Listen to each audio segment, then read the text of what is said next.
안녕하세요. 재테크농부입니다. 오늘도 역시나 시장에 대한 분석과 함께 기관들이 분석한 올해 시장을 예상해 보겠습니다.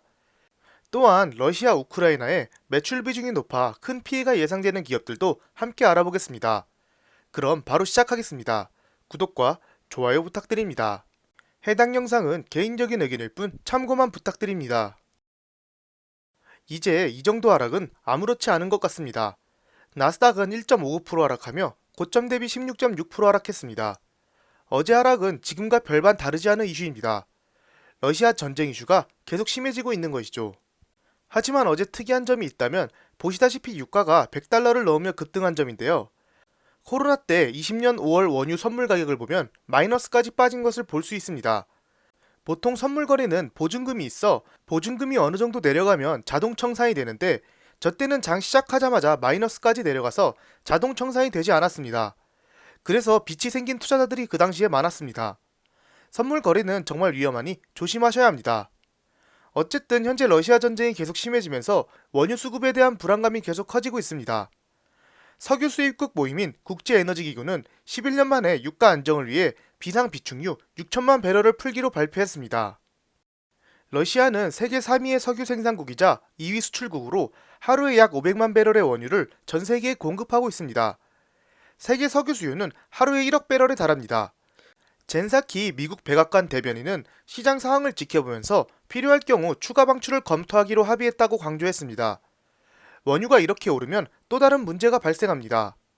바로 스태그플레이션이 발생하게 되는데요. 경제 불황 속에서 물가 상승이 동시에 발생하는 것입니다. 모든 물건을 만드는 데 있어 원유가 들어가고 그 원유가 가격이 높아지니 자연스럽게 물가가 오르는 것이죠. 전쟁이 장기화될수록 스태그플레이션이 올 확률이 높고 이제 곧 3월 FOMC 회의에서 금리 인상이 발표될 텐데 과연 파월이 어떤 선택을 할지가 가장 중요할 듯 합니다. 특히나 오늘 밤 자정에는 파월 의장의 연설이 있는데요. 이 연설이 오늘 시장에 가장 큰 변곡점이 되지 않을까 생각됩니다. 지금 패드워치를 확인해보면 시장이 예측하는 3월 금리 인상은 0.25%가 거의 확실시 돼가는 모습인데요. 보시면 0.25% 올릴 확률이 96.3%입니다. 어제까지만 해도 몇 프로였을까요? 어제까지만 해도 90%였습니다.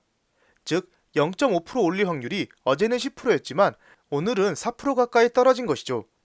그만큼 현재 시장은 0.5% 인상은 힘들 것으로 보고 있습니다.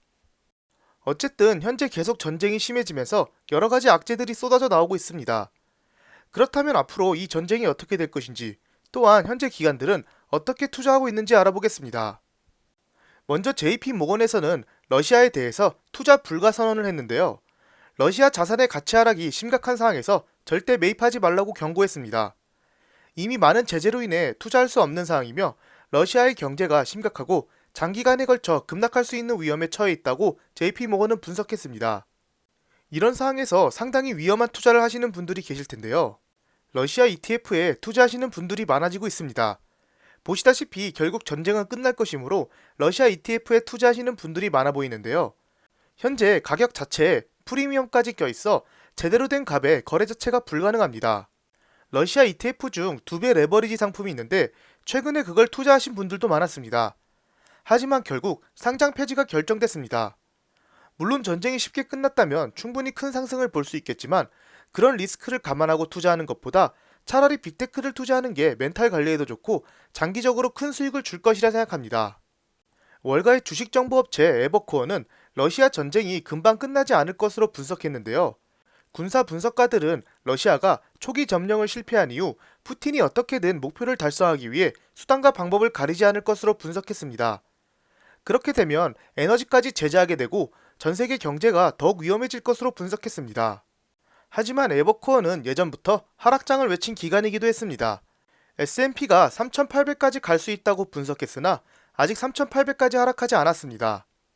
국가적 제재뿐만 아니라 빅테크들도 이 규제에 동참하고 있습니다.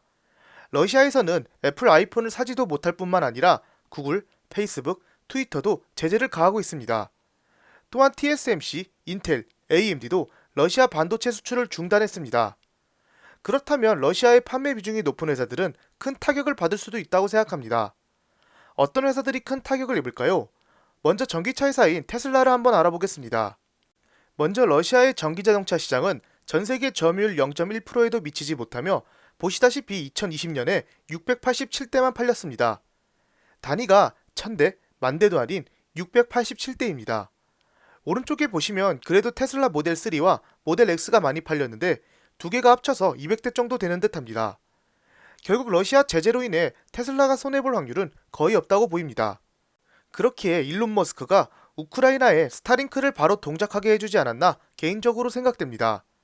물론 향후에 전기차 시장이 커지면서 러시아도 전기차 판매가 많이 늘어날 텐데 그런 시대가 오면 테슬라에 대해 러시아가 잘해줄지는 의문입니다. 그 다음은 미국 기업 중에 러시아에 대한 의존도가 높은 순서대로 정리해 보았습니다. 화질이 조금 좋지는 않지만 S&P 500 기업 중 러시아와 우크라이나의 매출 비중이 높은 회사들을 정리했습니다. 오른쪽은 순위대로 정리된 자료입니다. 보시면 필립 모리스가 8%로 가장 높고 두 번째는 펩시코, 세 번째는 모호크 인더스트리, 네 번째는 맥도날드, 이팸 시스템, 카니발 등이 있습니다. 특히나 모건 스탠리 애널리스트는 우크라이나 사태로 인해 필립 모리스의 러시아 우크라이나 영업이 차질을 빚을 가능성이 상당히 높다며 특히나 전자담배 사업이 두 국가에 상당히 크게 기여하고 있는데 이 성장률이 줄어들 것이라 분석했습니다. 그렇다면 해당 기업들의 주가는 최근 어떻게 변했을까요? 지금 보시는 차트는 올해 수익률입니다. 보시면 S&P 올해 수익률은 마이너스 10%지만 비슷하게 하락한 주식은 맥도날드만 있습니다. 필립 모리스는 오히려 6%에 가까운 수익률을 보여주고 있고 펩시코는 6%가량 하락한 상태입니다.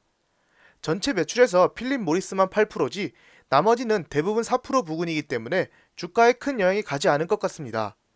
하지만 장기화된다면 이 기업들한테는 좋은 영향을 끼칠 것으로는 보이지 않습니다. 올해 시장을 예상한 재밌는 뉴스가 있어서 가져와 봤습니다. 다들 아시다시피 금리 인상 시기에는 주가가 상승한다고 알고 있으나 올해 중간선거를 분석한 내용은 별로 없었는데요. 지금 뉴스를 보시면 중간선거 전까지 S&P 지수가 평균적으로 17%가량 하락했으나 중간선거가 끝난 4분기부터는 뉴욕 증시는 강세를 보이며 연평균 32.3% 상승했다고 합니다. 금리 인상과 러시아 전쟁이 겹쳐서 당분간 빠르게 회복하기는 힘들어 보이지만 저 또한 올해 말이 되면 시장이 어느 정도 반등을 해주지 않을까 개인적으로 기대하고 있습니다. 그 이유로는 최근에도 분석해드렸지만 나스닥과 S&P 기업들의 실적이 계속 좋아지고 있고 포워드 PER 또한 지금 PER보다는 많이 낮아지기 때문입니다. 어쨌든 현재 시장을 가장 흔드는 이 러시아 전쟁 이슈가 어떻게 될지 모르는 상태입니다. 푸틴 입장에서는 우크라이나를 쉽게 점령하지 못하니 초조해하면서 핵카드도 꺼내고 있고 중국은 계속해서 러시아를 돕고 있는 상황입니다. 만약에 러시아가 우크라이나를 완전 점령해서 전 세계적 왕따를 당한다 해도 중국 쪽에서 도움을 줄 수도 있다고 생각합니다. 그러면 중국한테도 제재가 가해질 거고 새로운 냉전 시대가 올 수도 있다고 생각합니다. 그러면 중국 매출 비중이 높은 테슬라나 반도체 회사들이 큰 타격을 받을 수도 있습니다.